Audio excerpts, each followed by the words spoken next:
Saying was that when you get to financial forecasting, it's just a guess. It's a guess on your past, present, and future. Now, it's not just a guess like, you know, you're just throwing numbers out there. That's not what I'm talking about. In your business plan, there is a financial projection page. That just simply means what I just said. An educated guess based on your past, your present, and your future with some factors that will help you make that decision. Now, let me give you some of those factors. Write this down. You want to look at the market. Market is fancy. Tag your homegirl in them. Tag your homeboy, man. Invite some people to this. I'm giving y'all away free game. And I got a bonus for you at the end. So tag your homegirl in the chat, tag your fellow homeboy in the chat, and let them get in here because they need this for their business plan. So listen, one factor in making a past, present, future decision in your financial projections, which is just guessing. That's what that means. But it's an educated guess based on some factors. One factor is the current market you're in, basically the circle. So if you are a food truck person, right, you're looking at the local and national circles of people to evaluate and to discern what the expenses that they have. You might be saying, Myron, how in the world could I do that? Simple. Save $50 this month if you're local. Call up the person who owns the food truck. My name is so and so. I'd like to take you out for lunch, have a couple questions. I really just need somebody to talk to. I'm new to the game when it comes to this food truck business, and I really want to holler at you. Now, all of a sudden, you done tapped into a market through a leader who is experienced in understanding the expenses and the revenue. Expenses is what's going out, revenue is what's coming in, right? Revenue minus expenses equals profit or overflow, right? Spending money not in that regard. The second factor is to look at your competitors. Look at people who are maybe your size or twice your size and competing in the same industry with you, right? To begin looking at what is going out and looking at what's coming in. Well, Myra, how am I going to do that? Well, number one, you can go on their website and look at what their prices are. We know that their prices are set based on what we call the cost of goods sold, what it takes to create a product, what it takes to engage in a service for a customer or a client, right? So when we're looking at those prices on the website, that at least gives us an understanding that what they're pricing it at and what it costed to actually do, you call that compartmentalized labor, what it costed me to do, right, ends up helping me understand what their profit margin is. A profit margin is basically a percentage of money that you have left over. That's overflow. That is a percentage revenue minus expenses. What came in, what went out, what came in versus what went out equals your profit, and that is a percentage, right? And so you can go online and then say, okay, hey Google, Chat GPT, what is the national profit margin in my industry, food trucks? What is the national profit margin in my industry, cosmetics? So you get the national profit margin. You go back to the website and say, okay, if he's selling a plate for $10 and the profit margin in the food industry is, let's just say for numbers, 10%. So that means selling it for $10, but the profit margin is 10%, then he only making $1 on that. Wow. So now that tells me what my expenses would be, right? Or when it comes to cost of goods sold, when it comes to actually making the product versus selling the product. It's so simple, right? You already know this stuff, right? Um, in so many ways. Let me give you the third factor. The third factor is experimentation. Now, this isn't in a priority. I'm not prioritizing this, right?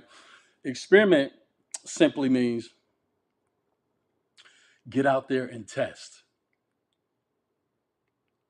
Go with your gut and go test. Don't look at your homegirl business. Nope, don't look at your homegirl business. Look at your gut, your beautiful gut, right? And ask your gut, what do you think I could sell this for? Your gut gonna say, man, I think you could sell that joint for like $25. And then you say to your gut, you know what? I agree with you. Then you go back to your gut and say, hey, gut. Your gut gonna be like, what? Okay, answer me this. Who you think I should sell this to? Who you actually think that would even buy this? Your gut gonna be like, well, Uncle Junebug, if he ain't drinking, might have a few dollars. And he love a plate. Oh, you know what? I'm gonna go holler at Uncle Junebug because I know he got 10 other people that's just like him. Then you go holler at Uncle Junebug. You like, hey, I got these plates for $10. He like, no problem, young blood. I got 5 other partners in the back, and they drinking Coke 45, and they hungry as all get out. Give me 5 more. Then he gonna go back and sell the plates for 15 and make a little bit of money. What am I talking about? Getting out there and experimenting. And so as you experiment with testing what people are willing to pay, then it gives you insight on one thing: value. Because anytime somebody pay you for something, a product or a service, they're paying you based on value. What they're saying is, what you have to offer will change my life. And if it will change my life, I'm willing to pay the price. Now that gives you a sense of, wow, this is how much I could make, or this is how much I think could come out of me creating this product or developing this service. This is how much I think is going to cost me in expenses. Fourth way to build out your financial forecast or your educated guess is doing a 30-day review. And here's what I mean. It's real simple. Add up all your business expenses, or add up all the business expenses you think you will have based on the competitors and the market people, the market leaders that you had lunch with who gave you inside information on your questions. You're going to add up all of those expenses divided by 26. And that will tell you what it's costing you daily for your business or the business you want to have. Now you say, okay, if this is what it's costing me daily to be in business, let's say it's $86 a day. Well, I know I can say, okay, I want to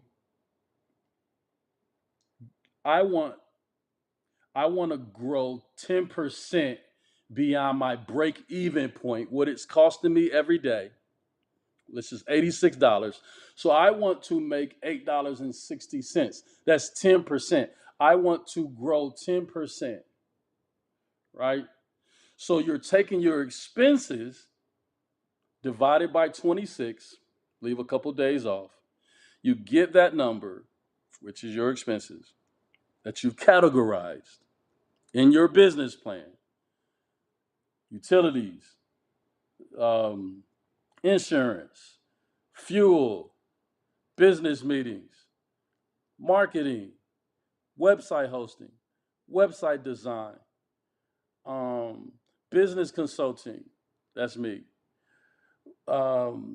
business coaching, uh, branding, logo design, you name it, inventory, phone, vehicle, transportation, all of those expenses, you add them up, divide them by 26. Now you have the daily expense of what it's costing you as a business.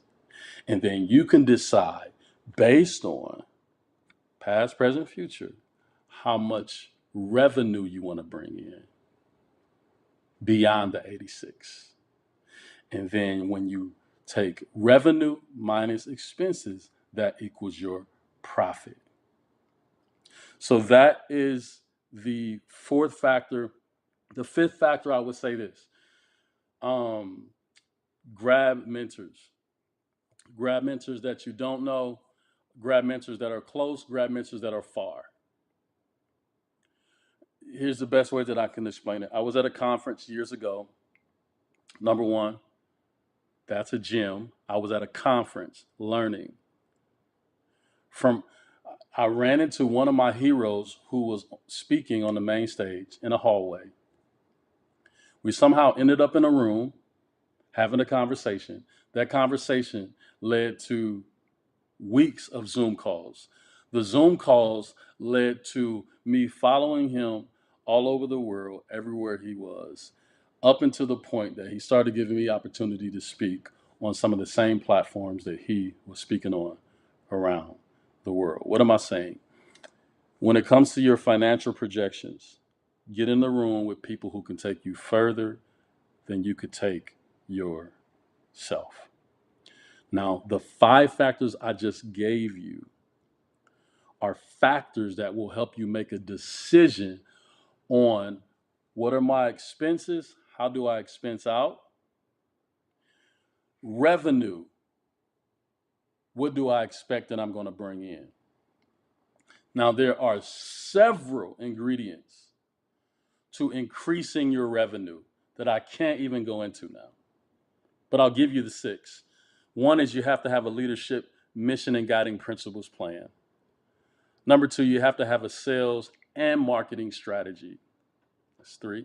Number 4, you have to have a powerful operating system to manage yourself, your staff, your systems. 5, you have to make sure that you have a process to launch products and services. If not, it'll end up costing your business versus bringing in profit for your business. Number 6, cash is always king. You need a cash flow system if you're going to become profitable. Now, when it comes to revenue and putting that on a document, I will go back to the 30-day review factor. Add up all your expenses in each category. Get that number, divide it by 26. That will give your daily expenses. And then once you get that daily expense, you can then determine what you think your revenue is going to be based on your products and how many you think you can sell based on how you're going to market and based on how you're going to pitch it in sales, whether it's on your website, pop-ups, friend groups, community groups, etc., etc. So I know I just went through a lot, but here's what I want to do. I am putting together, I'm hosting a business planning for bosses online webinar. I believe it's going to be March 28th. I want you to click that QR code that's right there, and that will allow you to register. So on March 28th, just in a few days, at 7 p.m. Central Standard Time, I'm going to do an overhaul on what I talked about tonight, and we're going to go really, really deep, and you're going to be able to ask questions. You're going to leave with a thorough understanding of a full business plan and how to write one that you can feel happy about, proud about. Listen, not everybody's going to, go the extra mile to do what they need to do to truly build their business. I don't want that for you. You don't deserve that. Your family doesn't deserve it. Your future doesn't deserve it. So click the QR code right there, and let's get busy. I believe that class is $197. Not a bad investment. to have a tool that you can walk away from, walk away with, being used to make money, steer direction, build your company. So hope that was helpful. Stayed on longer than I thought I would stay on. For those who are catching the replay, thank you so much. Feel free to email me if you have questions. This is us. This is us at onthepondnetwork.com.